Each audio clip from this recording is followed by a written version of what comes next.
everybody, we're going to be looking at part 3, Final Fantasy X, and here we have my copy here, that I bought not too long ago. Got a PlayStation 2 emulator on the computer, so I decided that I'd give this a go on it, see what it's like. It doesn't run too bad. Graphics mess up sometimes every now and again. I'm thinking about getting a PlayStation 2 again, so that should sort that out. But yeah, as you can see, nice copy here. It's not too bad.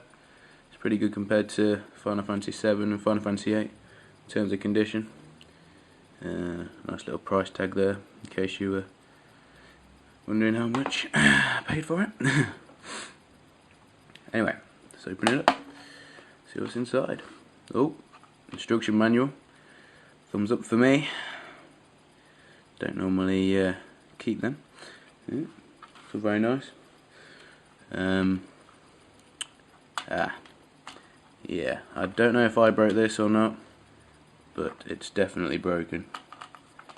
Yeah. Thumbs down for me. Oh well. Yeah. Anyway, still got the disc and the Beyond Final Fantasy DVD. That just had a few bits of music, like pictures and concept art and interviews with the people who did the voices for Tidus and Yuna and that sort of thing. So I don't know, that was alright. Nice little addition, didn't need to put it in. Yeah, fairly good game. The last Final Fantasy game made by Squaresoft. As I was saying in the last video, it's probably my favourite Final Fantasy game. Camera's not very good, but you can sort of see some of the back cover there, in Yuna as well. I'll read to you what it says on the back, because you won't be able to see it. The magical world of Spira is under threat from Sin, an evil entity that unleashes havoc, terror and destruction.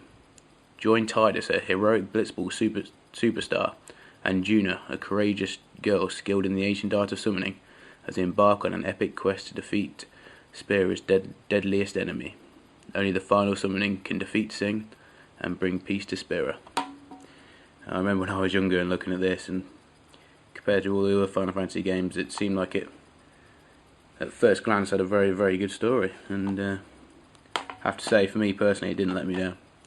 It's probably, I know a lot of people say 6 is good, 7 is good, 8 is good, 9 is good, but this is my favourite Final Fantasy, hands down. In my opinion, probably Squaresoft, well, Square Enix even, probably should have left it there, left it at Final Fantasy X, finished the series. Would have been disappointment, obviously, because the Final Fantasy series is unbelievable at times. But this would have been, for me, a good way to end a historic gaming series, really. So now we'll look at a few summons from Final Fantasy and a bit of gameplay, Final Fantasy X obviously, and I'll go through it on there. Okay. Right, so here we have the start of Final Fantasy X. This is the opening scene. So yeah, while we're watching this, I'll just go through things about Final Fantasy X. Normally, as we've seen in Final Fantasy 7, 8 and 9, there's been the active time battle system, which is where the bar loads up and then you get to use your attack or your magic or whatever you decide to use that turn. However, Final Fantasy X uses a conditional turn-based system. This allows you to make changes to how the turns take place depending on your actions. For example, if you use haste, you get more turns in the sequence, and if you use things like potions and all that, that doesn't take up as much turn, I suppose, as an attack or a magical spell. Obviously, it said this is the, as I said, the opening movie to the game, where the main character actually talks back on his experience since his own experience from the game, until you reach the point in which he starts talking. It'll make sense if you've played the game. If you've not, then I suggest you go and play it, because it's a brilliant game. And now we're going to see a summon now. Yojimbo, which is sort of like Odin. Well, you'll see what his final move does. Also like a Galgamesh type summon as well that Yuna summons. So yeah, watch that. And then after that we'll see cinematic of another summon that you can get, an optional summon, while Yojimbo is an optional summon as well, but called Anima. And I'll explain that when that comes up. In order to use Yojimbo you have to pay him Gil. For those of you who don't know Final Fantasy, I presume you do if you're watching this. Gil is the form of currency in the game, and this is his finishing move, I suppose you would say, or overdrive. Kills enemies in one, just like Odin's move. And unlike Final Fantasy IX, does actually cut them in half. Glad to see now.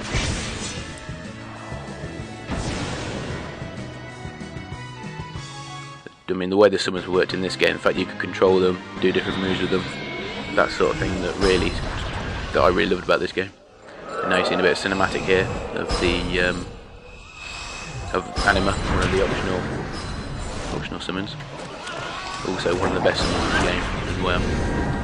Also, the graphics, huge step up from Final Fantasy IX obviously, but that comes with the upgrade from PlayStation 1 to PlayStation 2. It's probably got one of the best graphics on PlayStation 2 for me. I would even say it's probably better than Final Fantasy 12 in the whole. So yeah, we're just watching that now. And then we're going to go back to watching the rest of the opening of Final Fantasy X. The game sort of engrosses you in the love of between Tidus and Yuna, and it really fits in really well. It's a good story, good storyline, and yeah, as I say, fully engrosses you, makes you feel part of it. There's also a good mini game in this. It's called Blitzball. It's different from the mini games in Final Fantasy 7 and Final Fantasy 8 and 9, where Final Fantasy 7 was different arcade games, 8 and 9 was a card game, and this Blitzball, you can spend a lot of time playing the Blitzball, and you get to unlock different items by playing it in tournament mode and things like that. It's another good feature to Final Fantasy X. But as I say, all in all, for me, Squaresoft's best Final Fantasy. Quite fitting, it was the last one as well. And next we will start looking at Square Enix and their attempts on the Final Fantasy series. So we'll start by looking at Final Fantasy 12, as I don't think we should do Final Fantasy 11, as I don't think it's a real Final Fantasy as such. Okay then, see you soon guys.